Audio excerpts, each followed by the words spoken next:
வணக்கம். நான் கீதா அன்பழகன். இன்றைக்கி என்ன பதிவு நம்ம பார்க்க போகிறோம் அப்படின்னா, ஆவணி மாதத்தினுடைய ராசி பலன்கள் தான். ஏற்கனவே நான் 4 ராசிகளுக்கு மேஷம், ரிஷபம், மிதுனம், கடகம் 4 ராசிகளுக்கு பலன்கள் போட்டிருக்கேன். இப்போ சிம்ம ராசிக்கு எந்த மாதிரி பலன்கள் என்று பார்ப்போம். சிம்ம ராசிக்காரர்களுக்கு தன்னுடைய சொந்த வீட்டிலேயே சூரிய பகவான் அமர்ந்திருக்கிறார், ஆட்சி பெற்று. அதோடு இல்லாமல் புதனும் சுக்கிரனும் சேர்ந்து இருக்கு. சூரியனோடு சேர்ந்த புத ஆதித்ய யோகத்துடனும் சுக்கிர ஆதித்யனுடன் இந்த பெயர்ச்சி அமைந்திருப்பது ரொம்பவும் விசேஷமான பலன். சிம்ம ராசிக்காரருக்கு தொட்டது தொடங்கக்கூடிய நேரமாக இந்த மாதம் இவர்களுக்கு அமையும். அது மட்டும் இல்லாமல் பேச்சு வன்மை, நாவன்மை, பேச்சில் ஒரு தெளிவு, கம்பீரம், செல்லுமிடங்களில் சிறப்பு, தலைமை பதவி, பட்டம் போன்ற அனைத்து விஷயங்களும் இவரை தேடி வரும். இவர் பேசும் பேச்சுக்கு சபையில் ஒரு அங்கீகாரம் கிடைக்கும்.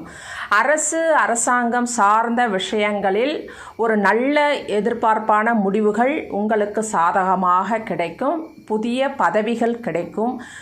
அது மட்டும் இல்லாமல் உங்கள் கூட இருப்பவர்களுடைய அந்யோன்யமான அனுசரணையும் உங்களுக்கு கிடைக்கும். ஆவணி மாதம் எப்பொழுதுமே சிம்ம ராசிக்கு அதிர்ஷ்டகரமான மாதம் என்றே சொல்லப்படும். பணி செய்யும் இடத்திலும் வேலை செய்யும் இடத்திலும் உங்களுக்கு பாராட்டு, ப்ரமோஷன், பதவி உயர்வு போன்ற விஷயங்கள் நடக்கும். வியாபாரத்திலும் புதிய ஏதாவது ஒரு பொருட்களை வாங்கவோ அல்லது விற்பனை செய்து அதனால் ஒரு பல மடங்கு லாபத்தை பெறக்கூடிய மாதமாக இந்த ஆவணி மாதம் அமைந்திருக்கிறது. மகிழ்ச்சி அதிகமாக இருக்கக்கூடிய மாதம். இளைஞர்களுக்கும் புதிதாக வேலை கிடைக்கக்கூடிய வாய்ப்பும் உண்டு.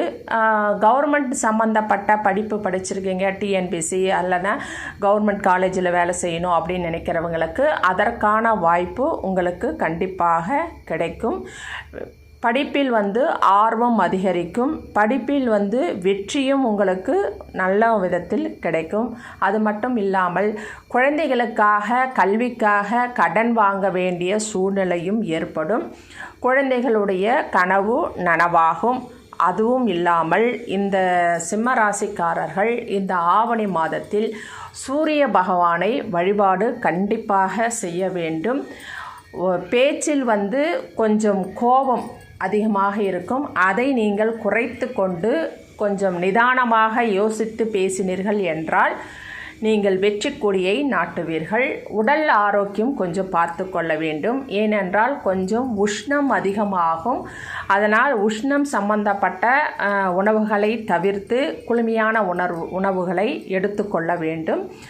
உங்கள் ராசிநாதன் ஆட்சியாக அமர்வதனால் நீங்களும் ஆட்சி பொறுப்பில் அமரக்கூடிய அமைப்பும் வீட்டிலும் சரி நாட்டிலும் சரி உங்களுக்கென்று ஒரு தனி இடம், மரியாதை, மதிப்பு கூடக்கூடியதாக இருக்கும். இந்த ஆவணி மாதம் வீட்டிலும் குதூகலத்திற்கு குறைவிருக்காது. ஒரு அற்புதமான மாதமாகும் இந்த ஆவணி மாதம் சிம்ம ராசிக்காரர்களுக்கு.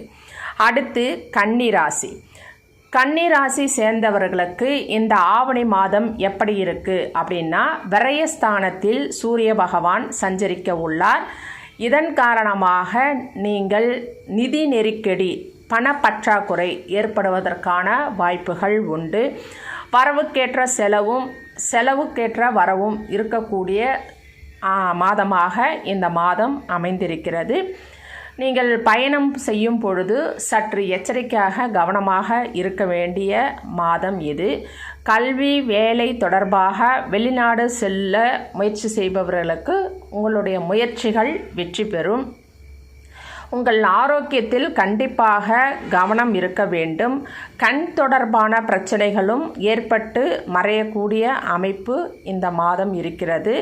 அது மட்டும் இல்லாமல் கணவன் மனைவிக்குள் விட்டு கொடுத்து செல்ல வேண்டிய சூழ்நிலையில் அமைந்திருக்கிறது. நீங்கள் எது செய்வதாக இருந்தாலும் சற்று யோசித்து செய்ய வேண்டிய விஷயமாக உள்ளது. நீங்கள் ஏதாவது புதிய தொழில் தொடங்குவதோ இல்லை டெண்டர் விஷயமாக செய்வதோ, அதற்கான வேலைகள் செய்வதோ அல்லது வேறு புது வியாபாரம் செய்ய ஆரம்பிக்கணும்னு நினைப்பவர்களோ சற்று யோசித்து நன்றாக முடிவெடுத்து ஆலோசனை செய்து அதன் பின்னர் நீங்கள் செய்யவும். புது முதலீடு செய்யும் பொழுது ஒரு முறைக்கு இருமுறை நீங்கள் கலந்தாலோசித்து செய்வது ரொம்பவும் வெற்றியை தரும். இந்த மாதம் உங்களுக்கு சற்று தோய்வான அப்படின்னு சொல்கிறத விட கொஞ்சம் இரக்கமான மாதம் என்றே சொல்லலாம். மற்றபடி சூரியன் ஆட்சியாக அமர்ந்திருப்பதனால் நீங்கள் எல்லா விதத்திலும் முயற்சி செய்தீர்கள் என்றால் கடைசி நேரத்தில் வெற்றியை உங்களுக்கு கொடுக்கும். இந்த ஆவணி மாதம் நீங்கள் வழிபாடு செய்ய வேண்டிய தெய்வம் எது அப்படின்னு சொன்னால் விநாயகர் வழிபாடு உங்களுக்கு வெற்றியை கொடுக்கக்கூடியதாக அமையும். அடுத்து துலாம் ராசி சேர்ந்தவர்களுக்கு லாபஸ்தானத்தில் சூரியனின் சஞ்சாரம் நடக்கிறது. லாபத்தில் சூரியன் வரும் பொழுது அபரிதமான ராஜயோகம் உங்களுக்கு உருவாகும். மேலும் சுக்கிர ஆதித்தோடு உருவாகுவதனால் 2 மடங்காக லாபம் பெறக்கூடிய வாய்ப்பு உங்களுக்கு உண்டு. தொட்டது துலங்கக்கூடிய நேரம், வெற்றி மேல் வெற்றி வந்து சேரக்கூடிய ஒரு அற்புத நாள். நீங்கள் எந்த பயணம் எந்த செயல் தொடங்க நினைத்தாலும் அது வெற்றியில் முடியும். நீங்கள் என்ன சுபகாரியங்களும் ஆரம்பிக்கலாம். புதிய தொழில், புதிய வியாபாரம், புதிய வேலை எதுவாக இருந்தாலும் அதற்காக முயற்சி செய்தீர்கள் என்றால் கண்டிப்பாக வெற்றி உங்களுக்கு உண்டு. அது மட்டும் இல்லாமல் மூத்த சகோதரர்களுடன் கருத்து வேறுபாடுகள் ஏற்பட வாய்ப்புள்ளது. அதில் மற்றும் சற்று எச்சரிக்கையாக இருக்க வேண்டும், பொறுமையாக செயல்பட வேண்டும். உங்கள் பிள்ளைகள் பொறுப்புகளை நிறைவேற்ற முடியும். அதாவது உங்கள் குழந்தைங்க படிக்கணும்னு எந்த காலேஜ் சேரணும் இல்லை எந்த துறையில் சேரணும்னு விருப்பப்படுறாங்களோ அதற்கு உறுதுணையாக இருந்து உங்களால் அவர்களுடைய கல்விக்கோ கல்லூரிக்கோ நீங்கள் உறுதுணையாக செயல்பட்டு வெற்றியை பெற முடியும். அவர்கள் நினைத்த கல்வியை பெற்றுத்தர முடியும். திருமணமான தம்பதிகளுக்கு குழந்தை பேரும் இந்த மாதத்தில் கிடைப்பதற்கான வாய்ப்பு உண்டு. ஏன்னா உங்கள் ராசிநாதன் சூரியனோடு சேர்ந்திருக்கிறார். அது மட்டும் இல்லாமல் புதனும் சேர்ந்து லாபஸ்தானத்தில் உட்காரும் பொழுது படிப்பு சார்ந்த விஷயங்கள் அது குழந்தைகளுக்கு வெற்றியை கொடுக்கும் உங்கள் மூலம். அது மட்டும் இல்லாமல் வியாபாரம் கொடிகட்டி பறக்கும். குடும்பத்தில் அந்யோன்யம் பிறக்கும். கணவன் மனைவிக்குள் ஒற்றுமை அதிகரிக்கும். பணவரவு அதிகமாக இருக்கும். அற்புதமான மாதமாக இந்த ஆவணி மாதம் துலாம் ராசிக்காரர்களுக்கு அமைந்திருக்கிறது.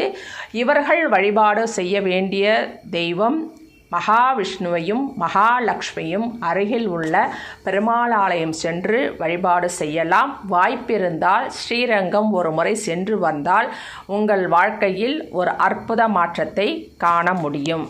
அடுத்ததாக நீங்கள் விருச்சிக ராசிக்கு அடுத்த பதிவில் பார்ப்போம். சரிங்களா? நன்றி, வணக்கம், வாழ்க வளமுடன். இந்த வீடியோவை சப்ஸ்கிரைப் பண்ணுங்கள், ஷேர் பண்ணுங்கள், லைக் பண்ணுங்கள். தேங்க்யூ.